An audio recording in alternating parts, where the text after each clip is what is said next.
Hi guys, I know I said that for my second video I would be making a video about the early adult life of the Queen, but I thought instead what I should probably touch on is the life or early childhood of her husband. So instead today's video is going to be about Prince Philip, the Duke of Edinburgh.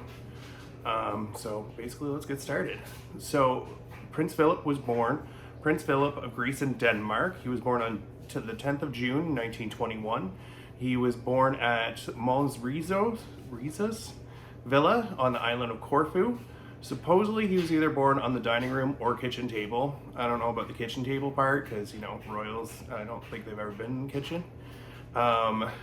He is descended from many royal houses. I would actually say that his blood is much bluer than his wife's ever could be. So he, of course, is a prince of Greece and Denmark. That is because he is of the royal house of Greece, but this is actually a branch of the Danish royal family, which is a branch of the House of Glucksburg, which was a princely house of the Holy Roman Empire. The first king of Greece of this line was George I, which would have been Philip's grandfather, and he was the son of Christian IX of Denmark.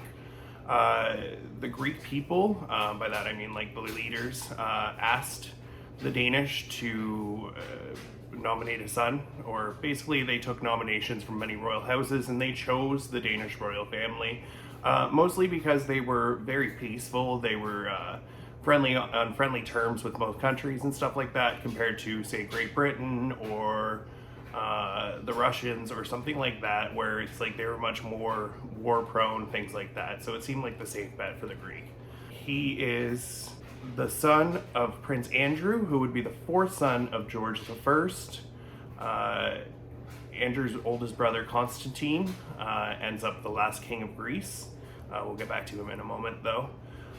Prince Andrew married Alice of Battenberg. Alice was a great-granddaughter of Queen Victoria. King Christian was known as the father-in-law of Europe, due to the fact that most of his children ended up on a throne of Europe, many of them. Obviously including one of his sons ending up the king of Greece, but many of his daughters, I think all of his daughters, ending up either queens or grand duchesses or empresses. Philip's grandmother, Queen Olga, started her life as Grand Duchess Olga of Russia. This is kind of a cool tie. It comes back later in Philip's life. That also means that Philip is related to the Romanov family, which at this time would have been the wealthiest royal family in Europe and arguably probably the most powerful. Queen Olga was the granddaughter of Tsar Nicholas I, and she was married at the Pavlovsk Palace outside of St. Petersburg. Philip had four older sisters. There was Margarita, Theodora, Cecilia, and Sophie. They do come back later, not really in a good way. When Philip was 1, his family had to flee Greece. In September of 1922, his uncle Constantine I was forced to abdicate, and in December of that same year, his father was forced into exile by the Greek government. Funniest thing is that British naval ship, the HMS Calypso, was actually the thing that came to take them into exile, and supposedly Philip was carried onto the ship in a fruit box. His family moved to Paris after this and lived in a loaned home that was loaned to them by his aunt, Princess George of Greece and Denmark. She was supposed to be a very, very wealthy woman. You'd kind of hope so when you have extra homes in Paris sitting around.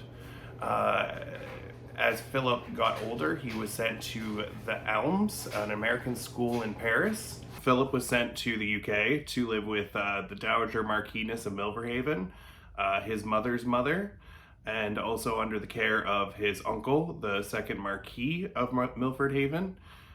His grandmother lived in a Grace and Fayther apartment at Kensington Palace, and his uncle had a home called Linden Manor. This family had changed their name during World War I, basically the same time as the British royal family had. They had a very German name. They were a princely family from the Holy Roman Empire, and they changed their name to Mountbatten, because one of their names had been Battenberg, which basic English translation is Mountbatten. He was sent to the boarding school Cheam School. The next few years of his life were even more tumultuous. All four of his sisters married German princes and moved away to Germany. His mother was diagnosed with schizophrenia and sent away to an asylum. And his father went off to Monte Carlo to live with his mistress and basically spent the rest of his life there. From this point on, Philip did not have much contact with his parents throughout his childhood. After this, he was sent to Schule/Salem. Sorry, I had to read that because, yeah, I don't know how to say that. Obviously, this was a school in Germany. It was run by a guy named Kurt Hahn. This was also the early 1930s, and this is also when the laws in Germany were becoming oppressive to Jews.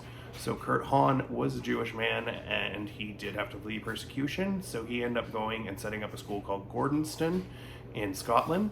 And shortly thereafter, Philip followed him there. Philip has very fond memories of the school. He eventually sends Prince Charles there. Charles does not have as fond memories of the school. In 1937, Philip's sister Cecily, her husband, and 3 children, including a baby, plus her mother-in-law, were all killed in a plane crash. Philip was supposedly very close to this sister. Obviously, he loved all of his sisters. So this affected him greatly. He did go to the funeral in Darmstadt at the age of 16. There's videos of this actually. It does look very strange because this family was a member of the Nazi Party, and quite a few people in the funeral procession were Nazis. You can actually find it online. Maybe I'll try to. The next year, his uncle, the Marquis of Milford died of bone cancer. So the parental rights or parental responsibility kind of devolved onto his younger brother, Lord Louis Mountbatten. Lord Louis is already a famous figure in his own right, considered like a close member of the royal family, even though kind of more of a distant cousin. This became a very big father figure for both Philip and eventually Charles. So I'm assuming he'll come up in these videos quite a bit more.